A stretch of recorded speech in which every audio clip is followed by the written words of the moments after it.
કરવું નથી, હું એક સામાન્ય કાર્યકર તરીકે કામ કરું. તો આગળ વાત દ્વારકા જિલ્લામાં ચૂંટણીનો માહોલ તેજ બન્યો છે. એક મોટા સમાચાર સામે આવી રહ્યા છે. નાવદરા તાલુકા પંચાયત સીટ પર મોટો વિવાદ સામે આવ્યો છે. સમાજવાદી પાર્ટીના ઉમેદવારનો ગંભીર આરોપ સ્થાનિક એમએલએ પબુભા માણેક અને ભાજપ ઉમેદવાર રાજા કોસ્તરિયા પર આરોપ ફોર્મ ખેંચવા માટે અપહરણ કર્યાનો દાવો, ભાજપમાં જોડાવા માટે દબાણ કર્યાની વાત સામે આવી છે.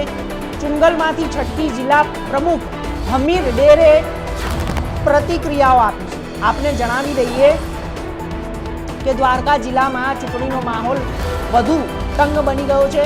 નાવદરા તાલુકા પંચાયત સીટ પર મોટો વિવાદ સામે આવ્યો છે. સમાજવાદી પાર્ટીના ઉમેદવારોનો ગંભીર આરોપ છે.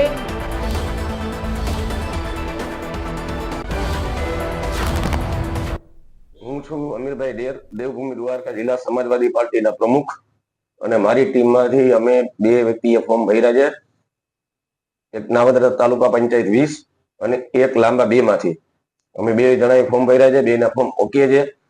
પછી નાવદરા 20 ના ઉમેદવાર ભાજપના રાજાભાઈ રાણાભાઈ કોસ્તરિયા તેઓ ઘરે આવી અને જબરજસ્તી ઉપાડી અને પબુભા માણેક એમએલએ એની ઓફિસે લઈ ગયા અને એમ કહે છે કે ભાજપનો કેસ પહેરી લે.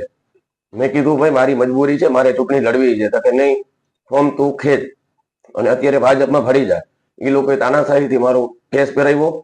છતાં મેં રાતે અહીંયાથી છટકી અને મેં મારું ફોર્મ ખેંચ્યું નથી. અત્યારે હું ઉમેદવારી કરું છું, જેથી કરી અને જનતાને ખબર પડે કે ખરેખર ભાજપ કેવા કેવા નિર્ણય લે છે. નાના નાના અમે માણસ, નાના ઉમેદવાર, અને અમારી માટે જો અમને અત્યારે રાતે એવું પડી જતા હોય તો આ કેટલી પબ્લિકને હેરાન કરતા હશે. તમે હજી સમાજવાદી પાર્ટીમાં છો કે એમાંથી કોઈ રાજીનામું દીધું છે કે એવું કઈ ખરું? નહીં, કોઈ મેં રાજીનામું નથી. એવું જિલ્લાનો પ્રમુખ જ છું. જે વખતે હું ચૂંટણી જીતીશ પછી જ હું રાજીનામું આપી શકું. બાકી અત્યારે હાલ મારો હોદ્દો ચાલુ છે જિલ્લા પ્રમુખનો, અને મારી ટીમ સક્રમ છે, અત્યારે તૈયાર છે. અત્યારે અમે બધા ઇલેક્શન લડીએ જ છીએ.